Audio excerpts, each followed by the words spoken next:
আসসালামু আলাইকুম, কি অবস্থা? সবাই কেমন আছেন? ডিএসসি স্টুডিওতে সবাইকে স্বাগতম। সচরাচর আমি স্টুডিওতে বসেই, মানে আমার বাসায় যে হোম স্টুডিও আছে ওইখানে বসেই কথা বলি, বাট আজকে কিন্তু আমি একটু ডিফারেন্ট জায়গায় এসেছি। আজকে আমি আমাদের ছাদে চলে এসেছি এবং এখানে গুড়ি গুড়ি বৃষ্টি হচ্ছে। চিন্তা করলাম একটু বৃষ্টিতে ভিজি, কারণ আমার বৃষ্টিতে ভিজার একটা বদভ্যাস আছে।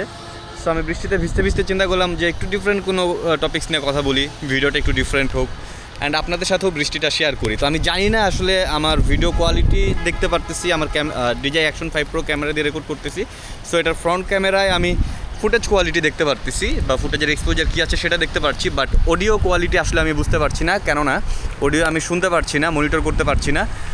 তার উপর আবার বৃষ্টির শব্দ আছে, বাতাসের শব্দ আছে, আমি কথা বলছি। তো সব কিছু মিলে আসলে কী হচ্ছে জানি না। তারপরও চিন্তা করলাম যে কথা বলি, ভালো হলে আপলোড দেবো, ভালো না হলে ডিলিট করে দেবো। তো যাই হোক, তো আসলে কী নিয়ে কথা বলবো সেটাও জানি না, জাস্ট আপনাদের সাথে বৃষ্টিটা শেয়ার করতে আসলাম। তো যদি আমি ধরেন ফটোগ্রাফি নিয়ে কথা বলি, সো ফটোগ্রাফিটা আসলে কী? দেখেন, ফটোগ্রাফি বলতে ধরেন যখন আমি ফটোগ্রাফি শুরু করি, আমার আত্মীয় স্বজন, ভাই ব্রাদার, বন্ধুবান্ধব অনেকে এটাকে অ্যাকসেপ্ট করেছে, অনেকে অ্যাকসেপ্ট করে নাই। বৃষ্টি কিন্তু বাড়তেছে, তো অনেকে আসলে এটা এখনও অনেকে বলে যে ভাই বিদেশ চলে যায়, এই কর সেই কর। ট্রু, আপনি হয়তো ফটোগ্রাফি করে বা ক্রিয়েটিভ সাইডে আসলে কতটা টাকা কামাতে পারবেন এইটা আসলে ফটোগ্রাফারদের জন্য ম্যাটার করে না, কারণ যে আসলে ফটোগ্রাফার সে কিন্তু আসলে ছবি তুলে টাকার জন্য ছবি তুলে। এটা আমি বলবো না যে টাকার জন্য ছবি তুলে না, কারণ টাকাটা এমন একটা জিনিস যেটা সবারই লাগে, একদম জন্ম থেকে শুরু করে মৃত্যু পর্যন্ত টাকাটা আসলে সবারই লাগবে। বাট তারপরও থাকে না একটা মনের খোরাক। সো একজন ফটোগ্রাফার মূলত হচ্ছে টাকা যদি কামাইতে চায়, তো সেই কিন্তু ধরেন যে লাইক আমি ধরেন যে BBA MBA করা একটা স্টুডেন্ট, যখন আমি আজকে থেকে আরও 8-10 বছর আগে MBA কমপ্লিট করে বের হয়েছি, সাথে সাথে নিজের একটু মার্কেটিং করতেছি আর কি। সো তখন কিন্তু চাইলে আমি ধরেন যে ব্যাংকে জব করতে পারতাম বা বাইরে চলে যেতে পারতাম। তো টাকার জন্য যদি শুধু কাজ করতাম তাহলে আমি সেগুলোও করতে পারতাম। সো আমি কিন্তু ফটোগ্রাফিটা আসলে নট অনলি ফর টাকা। আমি ধরেন যে ফটোগ্রাফিটা, বৃষ্টিতে একটু কনফিউজ হয়ে যাচ্ছে কথা বলতে, ফটোগ্রাফিটা মনের খোরাকের জন্যও করি। সো আমার টাকা দরকার, সেই কারণে আমি ফটোগ্রাফি করি। এটা হচ্ছে আমার সেকেন্ড অপশন। বাট প্রথম ফ্যাক্ট যদি আমি বলি, সেটা হচ্ছে ফটোগ্রাফিটা আমাকে মনের খোরাক দেয়। লাইক আমি যখন একটা ভালো ছবি তুলি, সত্যি কথা একদম প্রতিবার যখনই কোনো একটা ছবি আমার কাছে খুব ভালো হয়, মনে হয় আরে এই ছবির জন্য পেমেন্ট না হলেও চলবে, আমি তো ছবি পাইছি। সো এই ফিলটা কিন্তু আমার মধ্যে হয়। বাট দিন শেষে যখন ঘরে আসি তখন তো আসলে পিছুটান থাকে। সো তখন আমাদের টাকাটা দরকার, তখন মনে হয় না লাইক কিছুদিন আগে একটা ইভেন্টে, বেশি না, খুবই ছোটো একটা অ্যামাউন্ট, আজকে অ্যামাউন্টটা আমি বলি, 2000 টাকা আমার ডিউ ছিল। সো ওই ইভেন্টে আমি খুব সুন্দর ছবি পাইছি, যদিও ছোট একটা ইভেন্ট ছিল, খুব বড় ইভেন্ট না, বাট ছোটো ইভেন্ট হিসাবেও কিন্তু খুব সুন্দর ছবি পাইছি আমি। বিদ্যুৎ চমকাচ্ছে, এই সময় আসলে ছাদে থাকাটা রিস্ক। এখন আবার অনেকেই অ্যাক্সিডেন্ট করতেছে বিদ্যুতের কারণে, বিজলির কারণে। যাই হোক, আল্লাহ ভরসা। তো যেটা বলতেছিলাম, সো লাইক যেটা হয়েছে যে আমি কিছুদিন আগে একটা ইভেন্ট কভার করলাম, যে এটা ছোট ইভেন্ট ছিল, বাট ইভেন্টে খুব সুন্দর ছবি পেয়েছি অ্যান্ড সে আমাকে ফুল টাকা ক্লিয়ার করে দিয়েছিল ইভেন্টের আগেই। 2000 টাকা ডিউ ছিল। সো আমি যখন ছবিগুলো তুলছি, ছবিগুলো ইভেন্টেই যখন দেখতেছি, তখন মনে হচ্ছিল আরে 2000 টাকা আর কি, 2000 টাকা না হলে হবে, আমি যে সুন্দর ছবি পাইছি। বাট যখন আমি ঘরে আসছি, যখন আমি এডিট করতেছি, যখন আমার ঘরের বাজার দরকার, তখন আমার মনে হচ্ছে না, কেন 2000 টাকা, তো এটা আমার প্রাপ্য, এটা আমার লাগবে। সো দেখেন, এটা আমি কেন বললাম টাকাটা ম্যাটার না, ম্যাটার হচ্ছে আমরা যখন ছবি তুলি, একজন ফটোগ্রাফার কিন্তু আসলে সে মনের খোরাকের জন্য ছবি তুলে, এবং সেই সাথে মনের খোরাকের পাশাপাশি যেমন পেটের খোরাক দরকার, আদারওয়াইজ মনের খোরাকটা বেশি দিন টিকে না। সো পেটের খোরাকটা দরকার, এই কারণে ফটোগ্রাফি থেকে টাকাও ইনকাম করতে হয় বা আর্ট থেকে টাকা ইনকাম করতে হয়। কেননা কমার্শিয়াল ব্যাপারটা যদি না থাকে তাহলে কোনো আর্টিস্ট টিকে থাকতে পারবে না, আর কোনো আর্টিস্ট যদি টিকে থাকতে না পারে তাহলে কোনো আর্ট থাকবে না। সো আপনি যদি খেয়াল করেন, এভরিওয়্যার, আপনি ডানে বাই উপরে নিচে সামনে পিছনে যেখানে তাকান, each and everywhere you can see the art. And who did this? First of all the great artist, যে হচ্ছে আমাদের ক্রিয়েটর আল্লাহ। সো সে হচ্ছে, তার প্রতিটা সৃষ্টির মধ্যেই আর্ট রয়েছে। আপনি দেখেন একটা গাছের পাতাও যদি আপনি খেয়াল করেন, দেখবেন কত সুন্দর একটা আর্ট আছে ওটার মধ্যে, একটা সিমেট্রি আছে, দুই পাশে কিছু শিকড় ছড়াচ্ছে, বা পাতার শেপটা কত সুন্দর।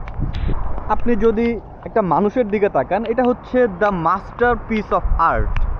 সো এটা নিয়ে আসলে আর কথা বলার কিছু নেই, এটা আপনারা জানেন। এছাড়াও আপনি আল্লাহর যেই কোনো সৃষ্টি দেখেন, আপনি একটা ছোট একটা প্রজাপতির দিকে তাকান, দেখবেন কত সুন্দর একটা আর্ট।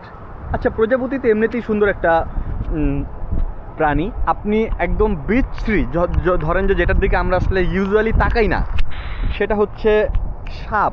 ধরেন আপনি একটা সাপের দিকে তাকান, একটু ক্লোজ দেখেন, ওটার মধ্যে যে সাপের যে কোষগুলো আছে অ্যান্ড ওভারঅল যে অ্যাস্থেটিক ব্যাপারটা, কত সুন্দর একটা আর্ট। আপনি আকাশের দিকে তাকান, দেখবেন আকাশ, মেঘ, তারা, সূর্য সব কিছু মিলে একটা ক্যানভাস মনে হয়। এখানে কেউ একজন সুন্দর করে ছবি আঁকছে বিভিন্ন ধরনের রং দিয়ে। সকালে একরকম রং, তো দুপুরে একরকম রং, তো বিকালে আরেক রকম রং, তো রাতে আরেক রকম রং, তো বৃষ্টিতে একরকম রং, তো গরমে একরকম রং, শীতে একরকম রং। সো এই যে সব কিছুর মধ্যেই কিন্তু আসলে আর্ট আছে। সো এই যে এই আর্টগুলো আসলে হচ্ছে এক একটা আল্লাহর সৃষ্টি।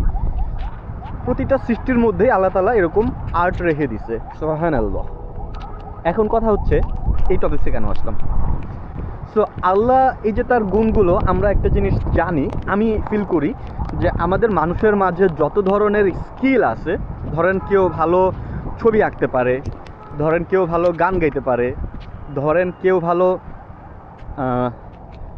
পড়াইতে পারে, কেউ ভালো কি বলে, মানে এরকম এক একজনের তো এক এক ধরনের স্কিল আছে, তাই না?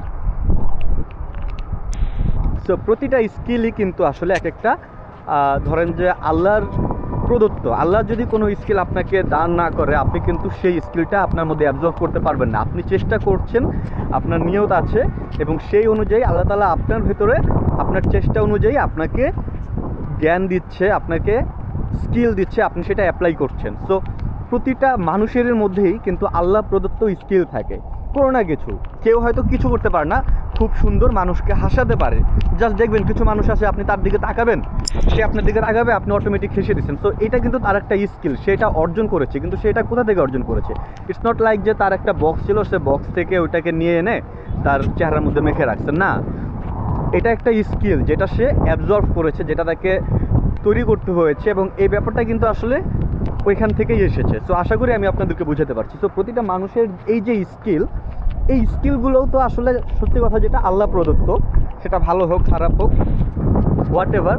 আল্লাহ যদি আপনাকে এই ক্ষমতাটা না দিত, আপনি হয়তো বা আমি হয়তো ফটোগ্রাফি করতে পারতাম না, বা এই যে আমি ক্যামেরার সামনে দাঁড়িয়ে কথা বলছি, আমি জানি না কতটুকু সুন্দর গুছিয়ে কথা বলছি, এই স্কিলটা আমি আস্তে আস্তে ডেভেলপ করছি। সো এই স্কিলটাও কিন্তু আল্লাহ প্রদত্ত। এবং হোয়াট এভার, আমি এই কারণ এই কথাগুলো কেন বলছি, দেখেন প্রতিটা স্কিল যেহেতু আল্লাহ প্রদত্ত, তার মানে প্রতিটা মানুষ, তার প্রতিটা কাজই আসলে এক একটা আর্ট। ওই যে আমি প্রথমে বললাম, আল্লাহ তাআলা যখন কোনো কিছু সৃষ্টি করছে, ওইটা একটা আর্ট। প্রতিটা জিনিসই আর্টের বাহিরে কিচ্ছু নেই, আল্লাহ সব কিছুর মধ্যে একটা আর্ট রেখেছে। সো এবং এই স্কিলটা মানুষের মধ্যেও কিন্তু দিয়েছে। মানুষ যার প্রয়োজন মতো স্কিলটাকে নিজের মধ্যে গড়ে নিচ্ছে, এবং প্রতিটা স্কিলে যেহেতু আল্লাহ প্রদত্ত এবং সে প্র্যাকটিস করতেছে। সো দেখেন এই স্কিলটা কিন্তু সে বেশি দিন কন্টিনিউ করতে পারবে না যদি কমার্শিয়াল ব্যাপারটা না থাকে, টাকা ব্যাপারটা না থাকে। সো এখানে একটা সুন্দর একটা ব্যালেন্স করা আছে। কিন্তু দেখেন আল্লাহ তাআলা সব কিছুর জন্যই ব্যালেন্স করে আসলে স্কিল দেয়। ধরেন আমি যদি আজকে ফটোগ্রাফার হইতে না পারতাম, আমি ছবি তুলতে পারতাম না। তো আমি যদি ছবি তুলতে না পারতাম, কেউ হয়তো বা ছবি তুলাইতে পারতো না, তার হয়তো কোনো একটা দরকারি ছবি তুলতে পারতো না। একজন হয়তো রিক্সা চালায়, সেটা তার স্কিল, রাইডিং স্কিলটা হচ্ছে তার আর্ট, এবং সেই আর্টটা মানে প্রতিটা জিনিসই আর্ট। আমি বলতেছি না যে ওইটা আর্ট না, ফটোগ্রাফি আর্ট, রিক্সা চালানো আর্ট না। আমার কাছে প্রতিটা স্কিলে এক একটা আর্ট, কেননা প্রতিটা স্কিলই হচ্ছে আল্লাহ তাআলা প্রদত্ত। সো একজন আর্টিস্ট, যদি আমি রিক্সাওয়ালাকে একজন আর্টিস্ট ধরি, সে কতদিন কমার্শিয়াল চিন্তাভাবনা ছাড়া এই আর্টটাকে কন্টিনিউ করতে পারবে? আপনি দেখবেন অনেক রিক্সাওয়ালাও আছে, রিক্সা চালিয়ে কিন্তু খুব ভালো লাগে, তার রিক্সা না চালিয়ে ভালো লাগে না। কিন্তু সে যদি টাকা না কামায়, শুধু রিক্সা চালায় মনের খোরাকের জন্য, তাহলে সে এই আর্টটাকে কতদিন কন্টিনিউ করতে পারবে? সে কিন্তু পারবে না। সো সবারই টাকা দরকার। আল্লাহ প্রদত্ত এই প্রতিটা আর্টকেই আমরা কিন্তু আমাদের স্কিলের মধ্যে অ্যাবজর্ব করি, দেন আমরা এটাকে কমার্শিয়ালি সেল করে আমরা টাকা কামাচ্ছি। সো এই টাকাটা কামাতে হবে, কেননা টাকাটা যদি না কামাই, তাহলে দেখা যাবে যে আমরা প্রকৃতি ব্যালেন্স হবে না, পৃথিবী ব্যালেন্স হবে না। পৃথিবীতে একজন ধান চাষ করবে, তার কাজ ধান চাষ করা। একজন শাড়ি, ধরেন একজন রেডিমেড গার্মেন্টস উৎপাদন করবে, সে গার্মেন্টস উৎপাদন করবে। একজন ধরেন গাড়ি চালাবে, সে গাড়ি চালাবে, একজন প্লেন চালানো দরকার, সে প্লেন চালাবে। সো দায়িত্ব এক একজনের এক এক রকমভাবে ভাগ হয়ে গেছে এবং এক একজন তার জায়গা থেকে তার স্কিল সেল করে টাকা কামাচ্ছে। সো স্কিলটা আসলে আমাদের সবার মধ্যে দরকার এবং এটাকে সেল করে আমাদের টাকা কামাতে হবে। এত কথা কেন বললাম? জাস্ট বিকজ অফ আমি এটা বোঝাতে চাইলাম, যেহেতু আমি একজন ফটোগ্রাফার, টাকাটা আমার অবশ্যই দরকার, তবে সেটা মনের খোরাক আগে আমাকে মনের খোরাকটা মেনটেন করতে হবে। সো যদি মনের খোরাক না থাকে, আমি জোর করে বেশি দিন হয়তো কাজ করতে পারবো, হ্যাঁ, তবে সেটা আমি নিজে সেলফ স্যাটিসফাই হতে পারছি না। টাকা পয়সা কামাইতে পারি, বাট সেলফ স্যাটিসফাই হতে হলে মনের খোরাকটা আগে দরকার, অ্যান্ড দেন অবশ্যই টাকাটা আমার আরও আগে দরকার। সো আশা করি আমি আপনাদেরকে বোঝাতে পেরেছি। যে আপনারা অনেকে মনে করেন যে ফটোগ্রাফাররা কি শুধু টাকার জন্য ছবি তুলে নাকি? ফটোগ্রাফাররা টাকার জন্য ছবি তুলে, এটা দরকার ভাই। এইটারই এক্সপ্লেনেশন এতক্ষণ ধরে করলাম।